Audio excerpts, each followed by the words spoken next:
നിങ്ങൾക്ക് സാലറി കിട്ടുന്നുണ്ടോ? End of month ആകുമ്പോൾ നിങ്ങളുടെ അക്കൗണ്ട് എം ടി ആകുന്നുണ്ടോ? ഒരു സിമ്പിൾ റൂള് പറയാം. 50-30-20 റൂള്. 50% എസെൻഷ്യൽ എക്സ്പെൻസിന് വേണ്ടി മാറ്റി വെക്കുക. നമ്മുടെ റൂം റെൻറ്റ്, ഗ്രോസറി, ബില്ല് എന്നിവ. 30% നിങ്ങളുടെ ലൈഫ് സ്റ്റൈലിന് വേണ്ടി മാറ്റി വെക്കുക. അതായത് എൻ്റർടൈൻമെൻറ്റ്, ഷോപ്പിംഗ്, ഈറ്റിംഗ് ഔട്ട് എന്നിവ.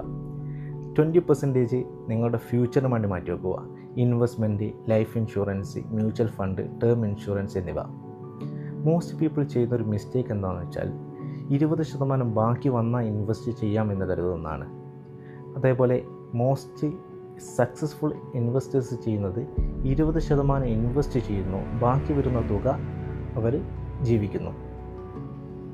സാലറി ഹൈ ആയതുകൊണ്ടല്ല വെൽത്ത് ബിൽഡ് ചെയ്യുന്നത്, ഡിസിപ്ലിൻ ആയതുകൊണ്ടാണ്. ഇതേപോലെയുള്ള ഇൻഫർമേഷൻ വീഡിയോസിന് എന്നെ ഫോളോ ചെയ്യും.